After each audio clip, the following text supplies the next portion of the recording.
Alhamdulillahirabbil alamin. Innal hamdalillah nahmaduhu wa nasta'inuhu wa nastaghfiruh wa na'udzu billahi min shururi anfusina wa min sayyiati a'malina. May yahdihillahu fala mudhillalah wa may yudlil fala hadiyalah.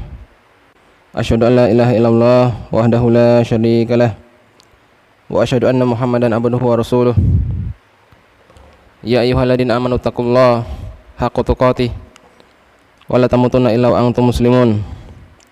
Ya ayyuhan nasu taqu rabbakumul ladzi khalaqakum min nafsin wahidah wa khalaqa minha zawjaha wa bassa minhuma rijalan katsiran wa nisaa'a wa taqullaha alladzi tasaaluna bihi wal arham innallaha kana 'alaikum raqiba. Ya ayyuhalladzina amanu taqullaha wa qulu qawlan sadida yuslih lakum a'malakum wa yaghfir lakum dunubakum wa may yuti'illaha wa rasulahu faqad faza fawzan 'azima. Amma ba'd, fa inna asdaqal hadisi kitabullah wa khairal hadi hadi Muhammadin sallallahu alaihi wasallam wa syarrul umuri muhdatsatuha fa inna kulla muhdatsatin bid'ah wa kulla bid'atin dhalalah wa kulla dhalalatin finnar.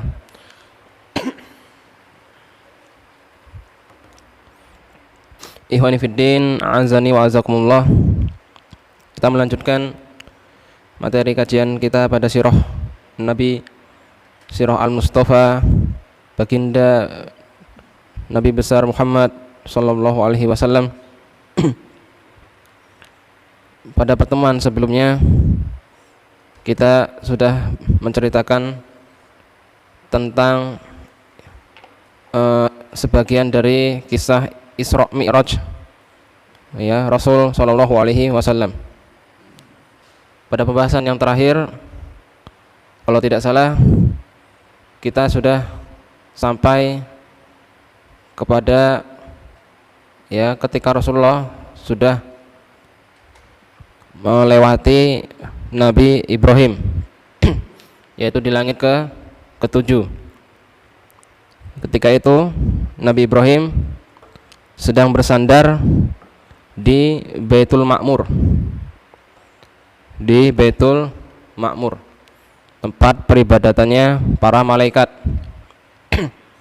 yang mana di dalamnya terdapat berapa? 70.000 malaikat yang beribadah setiap harinya. Setiap hari masuk 70.000, keluar. Hari berikutnya masuk 70.000 malaikat, keluar. Dan seterusnya. Dan setiap malaikat yang pernah beribadah, yang pernah masuk ke dalam Baitul Ma'mur, itu sampai hari kiamat tidak kebagian lagi untuk masuk kedua kali. Ya, tidak kebagian lagi untuk masuk kedua kali. Jadi setiap harinya 70.000 itu para malaikat ya selalu berganti-gantian, tidak ada yang sama, tidak ada yang masuk dua kali ya, selalu berbeda-beda, ganti-gantian.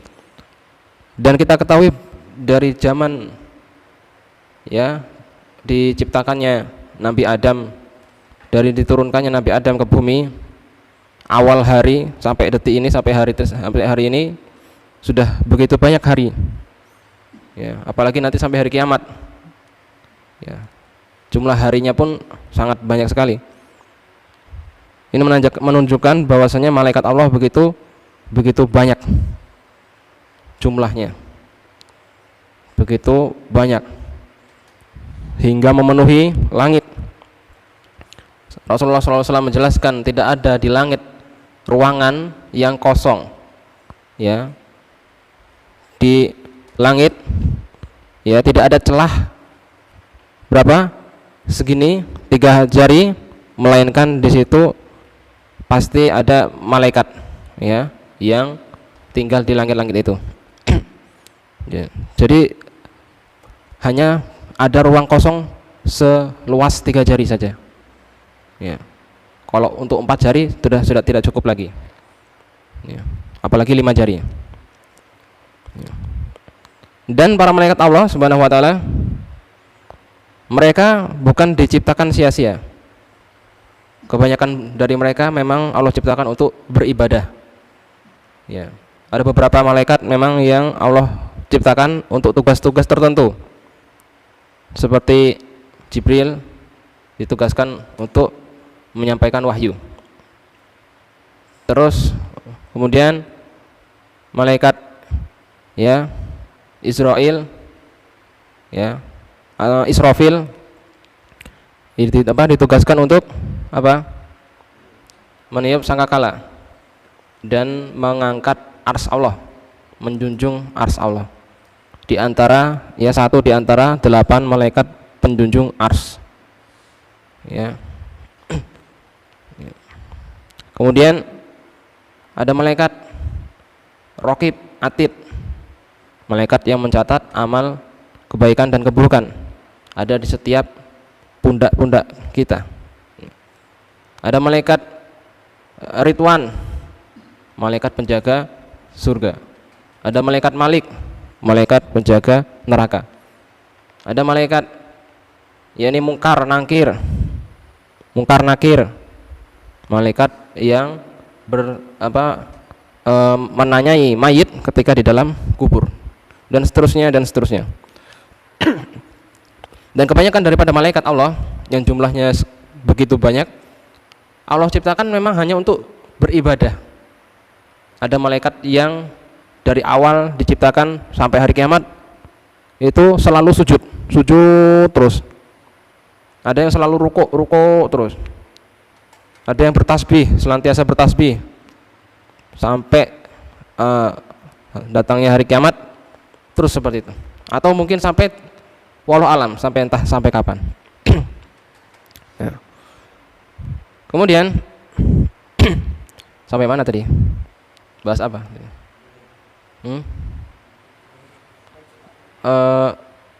Baitul Ma'mur. Ya, Baitul Ma'mur. Nabi Ibrahim sedang bersandar di Baitul Ma'mur. Dan ketika itu Rasulullah SAW menyapa Nabi Ibrahim. Mengucapkan salam kepada Nabi Ibrahim, dan Nabi Ibrahim pun menjawab salam, dan Nabi Ibrahim mengatakan, marhaban bin Nabi Sholih wa bani Sholih. Selamat datang wahai anak yang soleh dan Nabi yang soleh.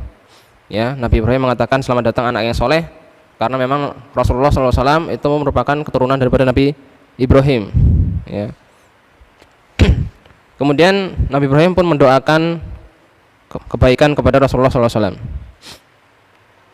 Dan kemudian Nabi Ibrahim mengatakan kepada Rasulullah, sampaikan salamku kepada umatmu, ya, bahwasanya surga nanti itu adalah surga yang sangat indah, airnya sangat segar, daratannya datar, ya, tanahnya datar rata, tumbuhannya, pepohonannya itu dari bacaan subhanallah wa bihamdihi subhanallahil azim. Ya, atau dari riwayat yang lain, tumbuhannya itu pepohonannya itu ada karena bacaan subhanallah, alhamdulillah, wala ilaha illallah, Allahu akbar, dari bacaan-bacaan zikir. Ya. Jadi memang dari riwayat dari Rawahu Tirmizi, riwayat dari Imam Tirmizi dan Ibnu Hibban, Rasulullah bersabda, man qala subhanallahil azim wa bihamdihi gurisat lahu biha nahlatun fil jannah. Ya, barang siapa yang membaca zikir subhanallahil azim dan subhanallah wa bihamdihi, maka gurisat lahu biha nahlatun fil jannah, maka akan ditanamkan baginya pepohonan di surga. Jadi setiap kita itu sudah dijanjikan surga dari amal perbuatan kita, dan di dunia kita sudah mulai bisa memberikan sudah bisa menanam surga-surga yang akan kita tempati nanti. Ya. Jadi setiap orang memang sudah disiapkan tempatnya di surga dan di neraka. Ya. Jadi seorang mukmin itu bisa untuk memperindah, memperbagus surganya masing-masing. Di antaranya ialah dengan amal soleh. Dan di antara amal soleh yaitu dengan zikir tadi. Ya, subhanallah wa bihamdihi, subhanallahil azim. Atau ya, subhanallah la ilaha illallah, alhamdulillah, Allahu akbar.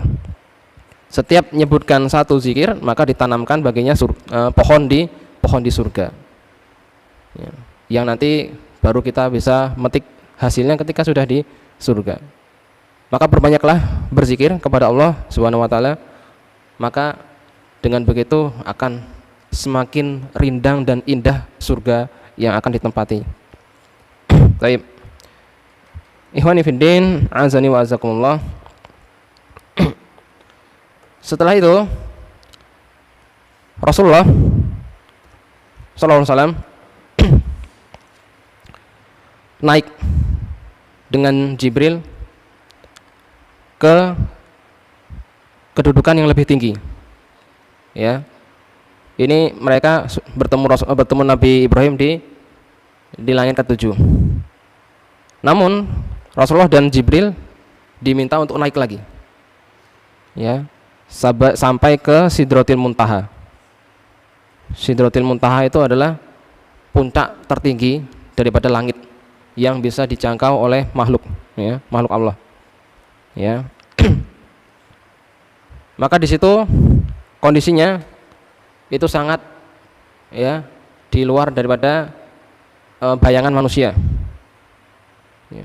Di Sidratul Muntaha itu kondisinya memang Sidratul Muntaha itu berasal dari kata as-sidroh, yaitu pohon sidr, ya, pohon, dan al-muntaha itu adalah puncak yang tertinggi. Nah, pohon dengan puncak yang paling tinggi. Maka digambarkan pohon tersebut itu buahnya seperti gentong atau kendi-kendi. Daunnya seperti telinga gajah. Dan diliputi oleh cahaya yang berkelap-kelip yang tidak bisa digambarkan oleh akal manusia. Nah. Maka kemudian pohon tersebut di atasnya lagi itu diliputi oleh kabut, oleh segumpalan awan, ya, oleh segumpalan awan. Dan ternyata Jibril sampai situ berhenti. Jibril berhenti, kemudian Rasulullah tetap naik. Ya. Kenapa Jibril berhenti? Karena di situ batas kemampuan Jibril, atau memang Allah memerintahkan untuk berhenti di situ. Ya, hanya Rasulullah dan, ya, dengan menaiki buruk yang beliau lebih tinggi lagi, sampai ke tingkatan, ya, al-mustawa, ya, tingkatan al-mustawa yang sangat tinggi. Maka Rasulullah SAW di tempat seperti itu, di ketinggian tersebut, beliau mendengar goresan-goresan pena. Beliau mendengar goresan-goresan pena. Ya. Ya, kita tahu goresan pena, serak. Yang mana pena tersebut sedang mencatat takdir. Ya, kita tahu bahwasanya Allah Subhanahu wa taala, di sisi Allah Subhanahu wa taala itu terdapat umul kitab, Al-Lauhul Mahfud, buku induk takdir, ya.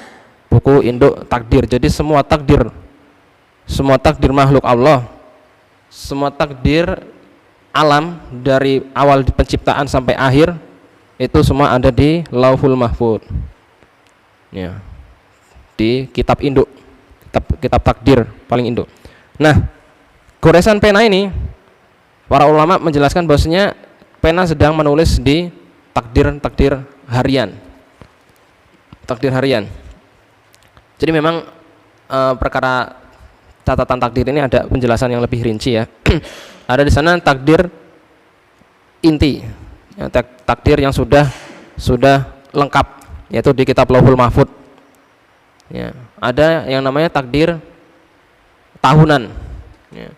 Takdir tahunan ini di setiap setahun sekali takdir dari Lauhul Mahfud turun. Ya. Di mana, di kapan waktunya? Di malam Lailatul Qadar di bulan Ramadan. Itu takdir tahunan turun dari Lauhul Mahfud. Ya. Ada takdir pekanan, ya, sepekan sekali takdir itu ditulis, atau sepekan sekali takdir itu diangkat. Ya, setiap hari apa? Senin dan Kamis. Makanya Rasulullah SAW, kenapa beliau mencintai puasa Senin Kamis? Karena di hari itulah takdir diangkat. Dan aku, kata Rasulullah, aku mencintai atau aku menyukai takdirku atau amalanku diangkat sedangkan aku sedang berpuasa. Nah, jadi takdir ini, kalau takdir yang ada di Lauhul Mahfud itu hanya Allah yang tahu. Malaikat pun tidak tahu. Jadi malaikat mereka hanya tahu takdir yang pekanan, harian. Ya, karena yang mencatat para malaikat. Ya, seperti itu. Kemudian Rasulullah ketika itu mendengar goresan pena. Dan maka Rasulullah pun mulai berdialog dengan Allah Subhanahu wa taala. Diperintahkannya atau beliau sallallahu alaihi wasallam menerima perintah salat. Ya, menerima perintah salat dari Allah berjumlah 50 waktu sehari semalam. 50 waktu sehari semalam. Maka Rasulullah sallallahu alaihi wasallam hanya patuh kepada Allah, tidak ada membantah sama sekali. Beliau langsung turun. Ya, siap 50 waktu. Ya, siap langsung turun. Namun ternyata ketika turun dan sampai ke langit ke-6, maka bertemu kembali dengan Nabi Musa. Nah, Nabi Musa bertanya kepada Rasulullah, apa yang diperintahkan Rabbmu kepadamu? Allah Subhanahu wa taala memerintahkan kepadaku dan umatku 50 waktu sholat. Kemudian Nabi Musa mengatakan, 50 waktu sholat itu tidak akan sanggup dilakukan oleh umatmu. Ya, mintalah keringanan kepada Tuhanmu, karena itu tidak akan, 50 waktu sholat itu tidak akan sanggup umatmu untuk melaksanakannya. Ya. Karena aku pun sudah mencoba dengan Bani Israel, mereka pun nggak kuat. Ya. Bani Israel itu kita tahu bahwasanya mereka adalah kaum yang kuat, ya. Umat Nabi Musa itu kaum yang kuat, masya Allah. Nah, lebih fisiknya memang Allah ciptakan mereka itu lebih kuat daripada kaumnya Nabi Muhammad. Fisiknya lebih kuat, umurnya pun lebih panjang. Diperintahkan sholat gak kuat. Ya. Apalagi umat Rasulullah, apalagi kita, yang lemes-lemes, loyo-loyo, tambah gak kuat. Baliklah kepada Tuhanmu, mintalah keringanan, ya, kata Nabi Musa. Maka Rasulullah SAW naik dan meminta keringanan kepada Allah. Kemudian dikurangi 5 waktu. Ya, ada riwayat yang lain dikurangi 10 waktu. Jadi tinggal berapa? 40 waktu. Kembalilah turun kepada Nabi Musa. Bagaimana? Sudah dikurangi berapa? 10. Gak kuat. Ya, umatmu gak akan kuat. Ya, masih gak kuat. Kembalilah kepada Tuhanmu dan mintalah keringanan. Ya, naik lagi. Ya. Rasulullah naik lagi. Sampai bolak-balik, sampai tersisa berapa? 5 waktu saja. Ya. Maka ketika sampai kepada Nabi Musa masih mengatakan, mintalah keringanan lagi. 5 waktu ini masih nggak kuat. Ya. Tapi Rasulullah SAW mengatakan, sesungguhnya aku telah malu terhadap Tuhanku. Ya. Aku telah malu terhadap Tuhanku dan aku sudah terima, ya, ketetapan 5 waktu sholat ini. Maka ketika itu terdengar seruan dari langit yang mengatakan, aku tetapkan kepada hambaku 5 waktu sholat. Ya. Akan tetapi satu waktunya atau 5 waktu sholat itu setara dengan 50 waktu pahalanya. Jadi satu waktu sholat setara dengan 10 pahala, setara dengan 10 pahala sholat. Ya. 5 waktu sholat setara dengan 50 waktu sholat pahalanya. Itu merupakan karunia yang besar dari Allah, nikmat dari Allah, menunjukkan bahwasanya Allah Subhanahu wa taala menyayangi hamba-hambanya dan tidak ingin memberatkan hamba-hambanya. Dan dari kisah tersebut itu menunjukkan bahwasanya dalil yang kuat bahwasanya Allah Subhanahu wa taala di langit. Ya, Allah Subhanahu wa taala di langit. Karena terjadi ya Rasulullah bolak-balik ya. Bolak-balik turun kepada Musa, naik lagi kepada Allah Subhanahu wa taala. Kemudian turun lagi, naik lagi. Ya. Kalau seandainya Allah Subhanahu wa taala tidak di langit, tidak di arsy-Nya, maka buat apa Rasulullah harus capek-capek susah-susah naik ke langit, kemudian ya harus sampai ke tingkatan yang begitu tinggi dan seterusnya, maka tidak perlu ya. Ini menunjukkan bahwasanya memang Allah Subhanahu wa taala di langit, zat Allah di langit, akan tetapi ilmu Allah mencakupi segala sesuatu ya. Kemudian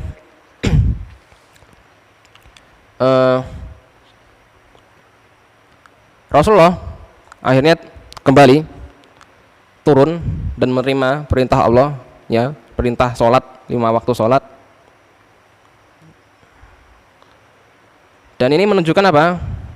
Kenapa Allah Subhanahu wa taala awal perintahnya itu memberikan waktu sholat itu sampai 50 waktu ya, begitu banyaknya.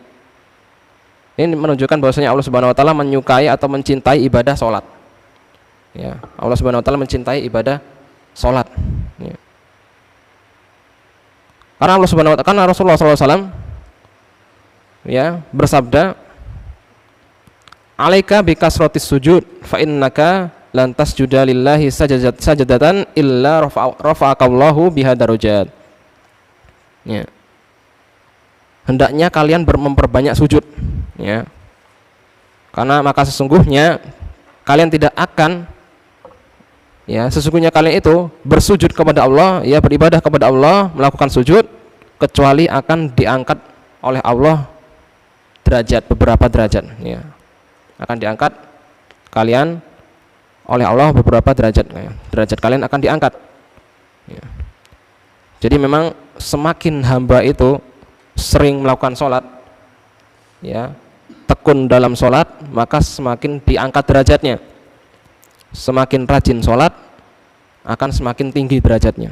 Semakin sedikit sholatnya maka rendah ya, semakin rendah derajatnya. Dan Rasulullah pun bersabda, aqrabu ma yakunul 'abdu ilallah wa huwa sajid. Kondisi hamba yang paling dekat dengan Allah itu kondisinya ketika sujud ya. Jadi bagaimana mungkin seseorang itu ya akan dekat dengan Allah sedangkan dia jarang sujud, jarang sholat ya. Padahal Rasulullah mengatakan seseorang itu paling dekatnya dengan Allah ketika apa? Ketika sujud. Maka ketika sujud ini kita dianjurkan untuk berbanyak doa. Begitu juga ketika ada sahabat Nabi yang meminta kepada Rasulullah, wahai Rasulullah, aku minta satu permintaan ya. Apa itu? Aku ingin menjadi tetanggamu di surga ya, aku ingin dekat denganmu di surga. Maka Rasulullah mengatakan, apa kamu nggak ada permintaan lain ya. Menunjukkan bahwasanya ini permintaannya berat ini. Kalau mau bertetangga denganku atau mau mendampingiku di surga itu berat ya. Sedangkan sahabat yang satu ini sebenarnya bukan sahabat yang apa ya, bukan sahabat yang besar gitulah bahasanya. Sahabat yang Arab Badui lah seperti itu. Yang perjuangannya mungkin nggak sebesar sahabat-sahabat kibar. Nah, jadi orang tersebut, enggak ya Rasulullah, aku minta aku bisa denganmu di surga nanti, berdampingan. Maka Rasulullah mengatakan, kalau begitu fa'inni 'alaika nafsik bikasratis sujud ya. Kalau begitu bantulah aku dengan memperbanyak sujud ya. Jalan satu-satunya banyak sholat ya, banyak sujud. Dengan begitu engkau akan bisa bersamaku di surga, berdampingan denganku, satu apa bahasanya ini, satu lantai apa, satu posisi ya, bertetanggaan. Syaratnya dengan memperbanyak sujud. Ya. Dan Rasulullah SAW pun dijadikan oleh Allah dengan sholat itu menjadi penyejuk hati beliau. Wa ju'ilat qurratu aini fis sholat, dan dijadikan ya penyedap mataku ya dengan sholat, ya, dengan sholat. Yang dijadikan ya penyejuk mataku dengan sholat. Ya. Bahwasanya sholat ini Allah Subhanahu Wa Taala mencintai ibadah sholat, dan Rasulullah pun mencintai sholat, dan menunjukkan bahwasanya orang apabila semakin dekat dengan Allah semakin mencintai dengan sholat, ibadah sholat. Maka berkebalikan apabila orang mengaku dekat dengan Allah, mengaku wali Allah, tapi apa? Gak sholat. Katanya apa? Sudah sampai level wali, ya. Levelnya sudah tinggi, ya. Sampai gugur kewajiban ibadah gugur. Sholat sudah nggak wajib, bahkan nggak usah. Ya. Sholatnya seperti apa? Sholatnya cuma kayak ngiling-ngiling, ya, cuma inget, ya, sekedar nginget Allah sudah sholat, nggak cukup, nggak perlu pakai ya ibadah gerak-gerakan sholat itu nggak perlu. Ya. Jadi sudah gugur kewajiban sholat. Ya ini apa? Jelas kedustaan. Karena sholat ini ya kalau dia mengatakan dia sudah gugur kewajiban sholat, dia sudah tidak perlu sholat, maka apa bedanya dengan orang yang fasik, ya, yang tidak pernah ibadah sholat? Lalu apa bedanya dengan orang-orang yang di luar Islam? Maka seorang yang memang dekat dengan Allah, maka dia tidak akan menyepelekan masalah sholat ini. Ya. Al-farqu bainana wa bainal musyrik as-shalah. Ya, kata Rasulullah, pembeda di antara kita seorang muslim dengan orang yang kafir, orang yang musyrik, itu dengan sholat. Apabila seorang sholat maka masih muslim.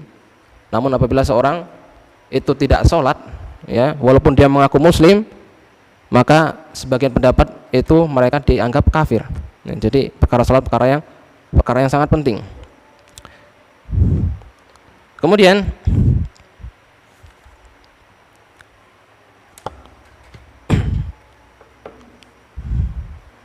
ada khilaf apakah Rasulullah SAW itu melihat Allah ketika berada di Sidratul Muntaha, ketika menerima perintah wahyu, ya, memerintah sholat. Ada khilaf di sini. Ada yang mengatakan berdasarkan riwayat Ibnu Abbas bahwasanya Rasulullah SAW melihat Allah, ya, bahwasanya Rasulullah SAW melihat Allah. Namun di riwayat yang lain, ya, riwayat Ibnu Abbas juga bahwasanya Rasulullah melihat Allah dalam hatinya. Nah, namun pendapat ini keliru, ya. Pendapat kedua ialah Rasulullah tidak melihat Allah, ya, dikarenakan hadis dari Aisyah radhiyallahu anha yang ketika itu ditanya apakah Nabi melihat Robnya, maka Aisyah menjawab, barang siapa yang mengatakan bahwasanya Muhammad melihat Robnya maka dia telah berdusta, ya. Dan dari hadis Rasulullah SAW yang ditanya oleh para sahabat, apakah engkau melihat Robmu, maka Rasulullah bersabda, nurun ana aro, nurun ana aro, cahaya, aku melihat cahaya, ya. Jadi di antara Rasulullah SAW dan Allah ada cahaya yang menjadi penghalang, ya. Ya. Jadi memang pendapat yang paling tepat bahwasanya Rasulullah tidak melihat Allah, ya. Karena tidak ada manusia satupun yang bisa melihat Allah ketika hidup, ya. Ketika hidup nggak ada manusia yang bisa melihat Allah, ya. Kalau sudah mati dan kemudian dibangkitkan lagi, baru manusia bisa melihat Allah bagi orang-orang yang dikehendaki oleh Allah, ya. Kemudian Rasulullah SAW akhirnya turun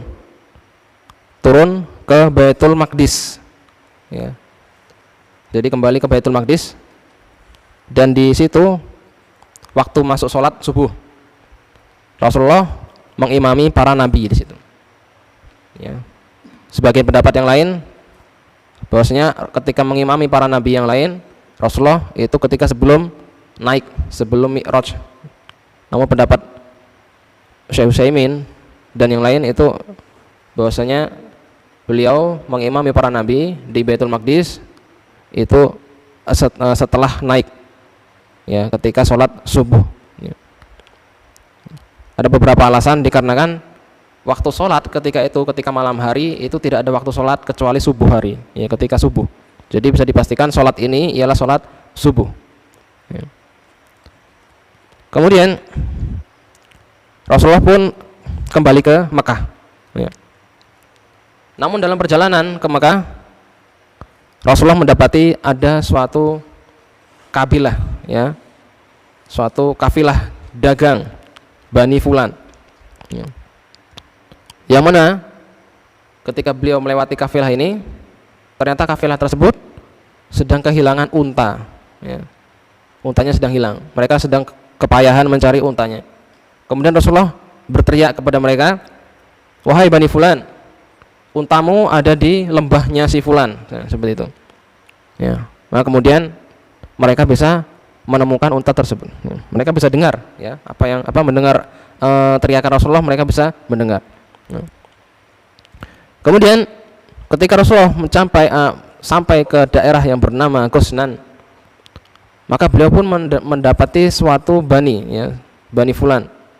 Ya, ini tidak temukan nama kabilahnya apa, ya, dijelaskan di situ Bani Fulan seperti itu. Dan di situ terdapat kendi yang berisi air minum. Ya. Kemudian Rasulullah membuka kendi tersebut dan meminum air dari situ. Ya. Kemudian Rasulullah menutupnya kembali, ya, dan pergi lanjut perjalanan. Dan itu merupakan suatu hal yang normal, yang wajar, yang lumrah yang terjadi di zaman itu. Jadi ada di suatu padang pasir ada suatu kaum yang tinggal, ya, mereka tinggal di jalur kafilah lewat. Nah, sengaja menyiapkan air di depannya agar para musafir boleh meminum tersebut tanpa harus izin, ya. Jadi memang ada suatu kebiasaan tersebut, ya, di waktu itu, ya. Kemudian maka beliau sallallahu alaihi wasallam akhirnya sampai ke Mekah, ya, dan tentunya sebelum waktu subuh, ya, tentunya sebelum matahari terbit, ya. Sebelum matahari terbit Rasulullah SAW sudah sampai, ya. Maka ketika itu Rasulullah SAW dirundung kesedihan, ya, kebingungan, ya.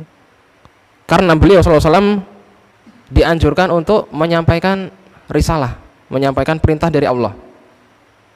Namun perintah tersebut dan apa yang sudah beliau alami itu nampak berat untuk diceritakan kepada manusia ketika itu, ya. Ya, pastinya akan banyak yang mendustakan, ya, karena di luar daripada akal pikiran manusia, ya. Akan tapi kisah tersebut ini mungkin agak panjang, ya. Nanti terdapat berbagai macam bantahan dari orang-orang kafir dan seterusnya, dan sempat ada keraguan-keraguan di dalam jiwa-jiwa kaum muslimin, ya, dan ada respon daripada Abu Bakar yang nantinya akan memperkuat kembali keimanan daripada kaum muslimin, tapi kita akan kisahkan insyaallah taala di pertemuan yang berikutnya.